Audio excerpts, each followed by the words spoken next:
कारण 2 वेळा पंतप्रधानांनी आवाहन केलेलं होतं आणि त्या अनुषंगाने त्या आवाहनानंतर महाराष्ट्र ॲक्शन मोडवर आहे। कारण राज्याचे मुख्यमंत्री फडणवीसांनी मंत्र्यांना परदेश दौरे रद्द करण्याचे आदेश दिले आहेत। तर सर्वच मंत्र्यांच्या ताफ्यातील वाहनांची संख्या अर्ध्यावर करण्याचा निर्णय जाहीर झालाय। मंत्री आणि अधिकाऱ्यांनी किमान 1 दिवस सार्वजनिक वाहतुकीचा वापर करावा असे आदेश मुख्यमंत्र्यांनी उच्चस्तरीय बैठकीत दिले आहेत। तर कायम ॲक्शन मोडमध्ये असणारे उपमुख्यमंत्री एकनाथ शिंदे यांनीही इंधन बचतीकरता इलेक्ट्रिक कारचा पर्याय निवडला। तर मंत्री नितेश राणेही लवकरच इलेक्ट्रिक कार खरेदी करणार आहेत। परकीय चलन वाचवण्यासाठी तसंच इंधन बचतीकरता पंतप्रधानांनी देशाला काटकसरीचं आवाहन करताना काही मुद्दे समोर आणलेले होते, काही सूचना केल्या होत्या आणि त्या अनुषंगाने आता नेते पावलं टाकताना दिसत आहेत। महाराष्ट्रातल्या नेत्यांनी यामध्ये आघाडी घेतलेली पाहायला मिळते।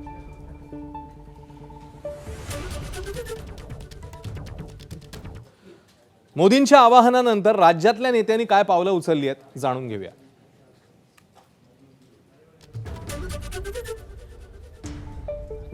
तरी केंद्रातल्या नेत्यांची पावलं आहेत। अमित शहांच्या ताफ्यामध्ये आता 4 वाहनं असतील। नितीन गडकरींचा ताफा आता अर्ध्यावर येणार आहे, त्यांनी तो निर्णय घेतलेला आहे।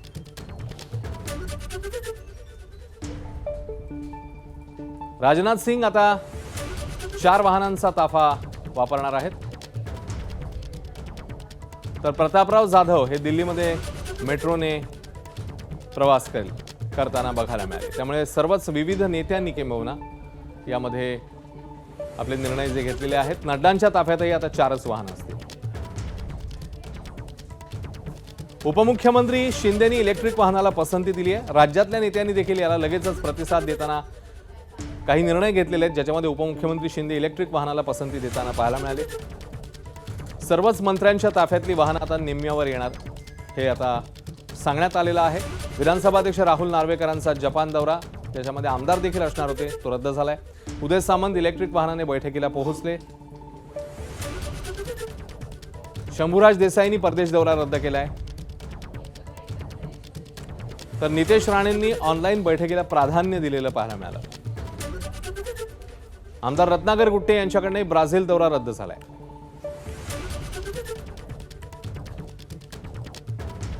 तर पंतप्रधानांनी केलेल्या आवाहनाबाबत मुख्यमंत्री काय म्हणाले ते पाहूया। महाराष्ट्रामध्ये देखील आम्ही निर्णय केलेला आहे। मुख्यमंत्र्यांसहित मंत्र्यांचे कॉन्व्हॉय हे छोटे आम्ही करतो। विदेश यात्रांवर अधिकारी असतील किंवा मंत्री असतील निर्बंध आम्ही आणतो। ज्या ज्या गोष्टीमध्ये परकीय चलन खर्च होतं त्या त्या गोष्टींची खपत कशी कमी करता येईल याचा प्रयत्न आम्ही करतो। हे काही एका दिवसात होणार नाही आहे, पण आपण सगळ्यांनी मिळून प्रयत्न केला तर निश्चितपणे आपण हे पूर्ण करू शकतो। आणि केवळ 6 महिने जर देशाच्या प्रधानमंत्री मोदयांनी मागितले असतील तर तेही न देणं हे अतिशय अयोग्य ठरेल।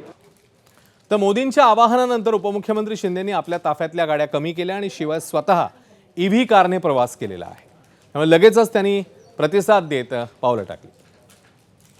जे काही त्यांनी प्रधानमंत्री महोदयांनी सांगितलेलं आहे हे देशहितासाठी सांगितलं आहे। ते नेहमी म्हणतात नेशन फर्स्ट, राष्ट्र पहिलं आणि बाकी सगळं नंतर, आणि म्हणून मी त्यांचं स्वागत करतो। मी स्वतः त्याची अंमलबजावणी आजपासून केलेली आहे। ईव्ही कारमधून मी ठाण्याहून मुंबईला आलो। माझ्या ताफ्यामधल्या ज्या अत्यावश्यक ज्या गाड्या आहेत सुरक्षेच्या दृष्टीने किंबहुना आरोग्याच्या दृष्टीने तेवढंच गाड्या ताफ्यामध्ये ठेवून इतर ज्या काही गाड्या कमी करण्याच्या देखील मी सूचना दिलेल्या आहेत। पण मंत्र्यांना आमच्या सूचना मी दिलेल्या आहेत। दरम्यान पंतप्रधानांच्या आवाहनानंतर केंद्रीय राज्यमंत्री प्रतापराव जाधव यांनी दिल्लीमध्ये मेट्रोने प्रवास केला। दिल्लीतील त्यांच्या निवासस्थानापासून ते विमानतळापर्यंत ते मेट्रोने पोहोचले। दुसरीकडे सांगलीमध्ये भाजप नेते गोपीचंद पडळकर यांनी ई बाईकचा वापर करत जिल्हा नियोजन समितीच्या बैठकीला जाणं पसंत केलं। आपल्या समर्थकांसह बाईकवरून प्रवास करत त्यांनी बैठकीला उपस्थित राहणं पसंत केलं।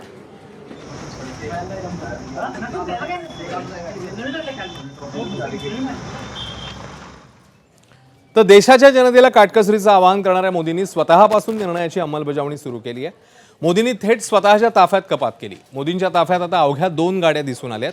पंतप्रधानांच्या सुरक्षेसाठी ब्लू बुक तयार करण्यात आले आणि या बुकनुसार एरवी पंतप्रधानांच्या ताफ्यात साधारण 12 ते 15 गाड्या असतात। यामध्ये ॲम्ब्युलन्स सोबत अनेक आलिशान गाड्यांचा समावेश असतो। त्याचप्रमाणे सुरक्षेनुसार संबंधित राज्यांची पोलीस वाहनं आणि अतिरिक्त सुरक्षा दलही या ताफ्यात सहभागी केलं जातं, ज्यामुळे ही संख्या आणखी वाढत असते.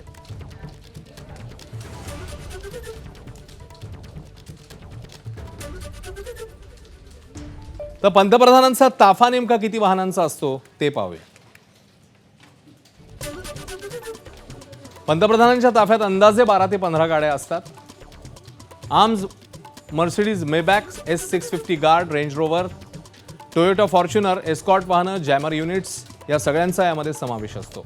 तसंच डिकॉय कार आणि ॲम्ब्युलन्सही आपत्कालीन स्थितीसाठी ताफ्यामध्ये असते. सुरक्षेसाठी 14 ते 17 वाहनं तैनात असतात. त्यामुळे एकूण गाड्यांची संख्या, वाहनांची संख्या हा ताफा पोहोचतो तो 30 ते 40 गाड्यांपर्यंत.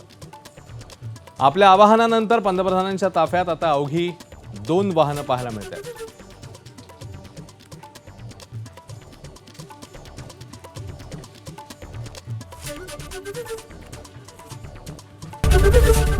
एबीपी माझा, उघडा डोळे बघा नीट.